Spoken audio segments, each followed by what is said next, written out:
That's terrific. Let me ask, with so many people, we're in still, I think, a recession, although officially we came out of it 2 years ago. With the times that we're in, very tough economic times that we're in, how do you choose who to help? Well, first of all, every time my phone rings, see, I can't budget this. The phone rings, I get emails, and can you help, can you help? So once I ask a number of serious questions, I go over and visit the client. And if the client is really something we can do, technically, and sometimes we can't, or if the client is really in need versus other priorities we have, I will take them on.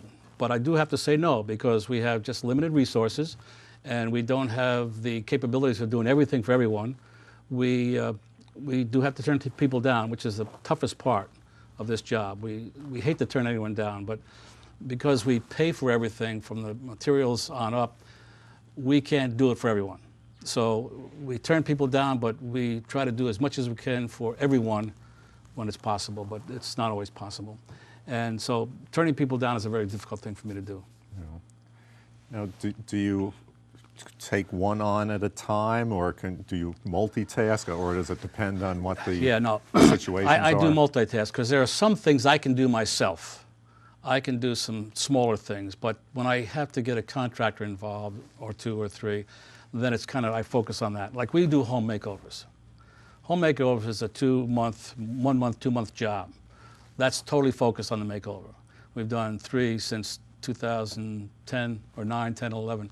We've done 3 makeovers, one in New Milford, one in Brookfield, one in Bethel. And that's a lot of work. But the good news is that I have close to 50 contractors who donate their time and services.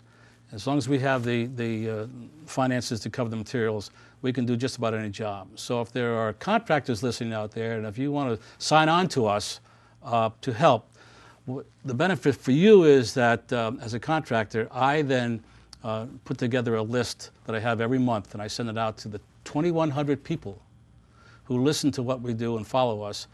I advertise their business. Different companies, different reasons why they're on the list, and they're there because they want to help us. And they're not there because they want to be on the list, but it's a benefit for them. So if you're listening and you want to sign on, you can go to my website and connect with me, and we'll take care of that. But so there are reasons why we can't do something for someone. I went to a house recently, not recently, maybe a year or so, and it was like an $800,000 house. She wanted me to fix her toilet. Now, I didn't know what was going on there, so I went in. It was a beautiful house. I mean, I'd killed to have it. So I went up to see her toilet, and I said, I'm not technically sound enough to take care of that toilet, but let me tell you what we do. And she was embarrassed because she didn't know that I was just doing charity work.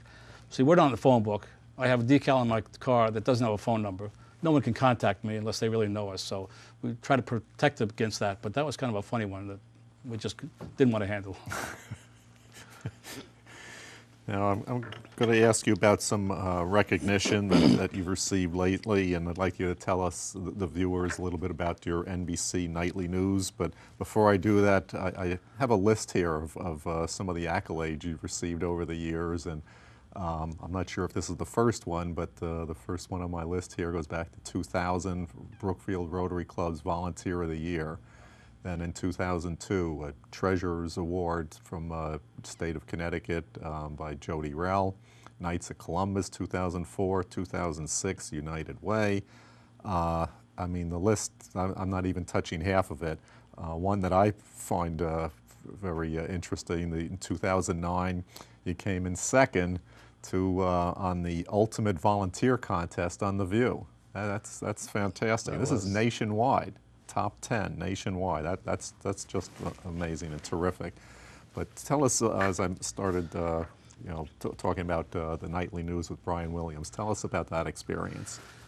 That was incredible. A friend of a friend, I guess, and other followers of ours view this TV show called Making a Difference. It's the last 5-minute segment of the NBC Nightly News with Brian Williams.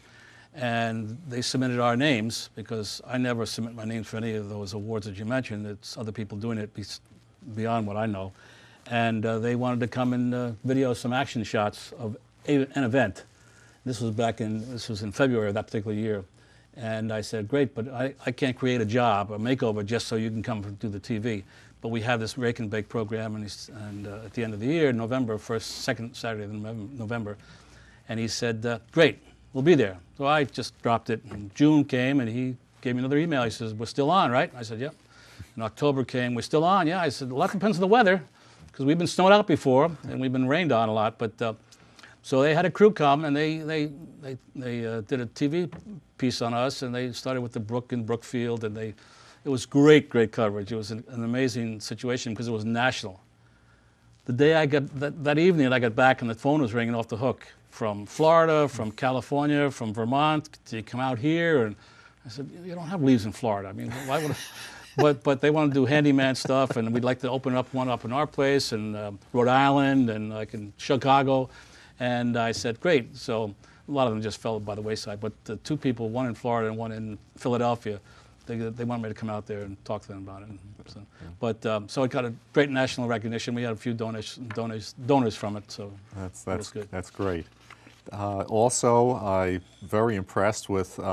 Tell our viewers about the 2010 All-Star experience and how that came about. That's a once-in-a-lifetime. Major League Baseball and People Magazine had a contest, national contest, to find a top, I guess you'd call it top-notch volunteer organization to represent one of the 30 teams in the Major League Baseball teams. And someone put our name in, maybe several people did, and it was a national voting contest, and we were one of the 3 finalists, and we were on the Fox Channel 5 Good Morning New York show in June, I guess it was, to talk about the 3 of us, et cetera, and they could vote. And then July 1st, I guess it was, we reached the highest number, and we were voted as the representative for the New York Yankees. So my wife and I were flown out there on July 13th, well, 12th or 10th or 12th, before the game, of course. And we were among 30 other winners. They all represented one of the Major League teams. And, you know, top notch, first class here and everything. And we're there for 4 days. And, you know, just to look up in the stands and see all these people, and here I am raking leaves for 2 people and 10 volunteers, and here I am in Anaheim, California on the team with all these, on the field with all these people. It's just incredible. Yeah. So I loved it. We'll do it again if they ask us. We're easy. For viewers that would either be in need of, again, the tongue twister, Handy Dandy Handyman's assistance, or for those that would like to help, how can they contact you? Well, first of all, we don't need a lot of new contracts, new customers, but we'll at least listen, because I'm booked into March, April right now. But the point is, if they want to contact us, they have to have the ability to look at our website, as well as the volunteers. Volunteers we could always use. You don't have to have any technical skills. We clean out garages with dumpsters. We fill dumpsters. We paint houses. We paint a room or 2. We take people to doctor's appointments. We do some small things, set mouse traps for someone, and so we don't really we don't do a lot of high technical things unless we have contractors there. But yeah, just check into my website. And your website is www.hdhm.org, and it gives you all kinds of options there to select. And we got a lot of nice photos of all the jobs we've done, and you can see what we do and learn about us. Okay. And your email address? Yeah, it's Peter Brady at HDHM.org. So that's easy enough. Yeah, yeah.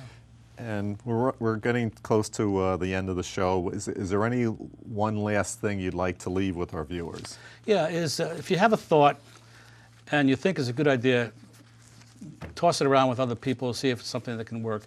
And we started very small, raking leaves. You can do anything you want as long as you're focused and you're organized and you can motivate and you can communicate. And I think especially for the young kids coming up, because in the Rake and Bake we have over 500 kids participating.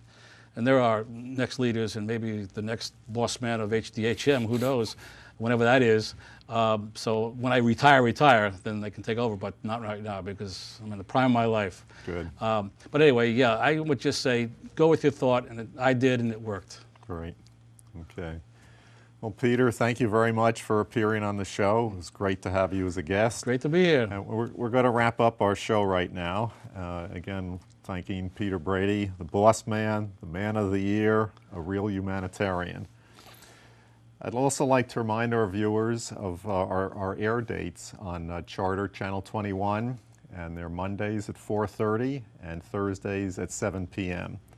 We also post segments of our shows on YouTube, and you can find them at www.youtube.com/Brookfield Public Advo. And to contact us, we'd love to hear from you, and you can reach us at brookfieldpublicadvocate@yahoo.com. And whether it be comments on shows, ideas, or guests you'd like to see, please contact us. Again, thank you for watching, and good night.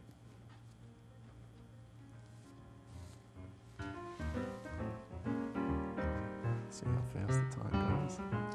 Was it 30 minutes, 28 minutes? Holy shit.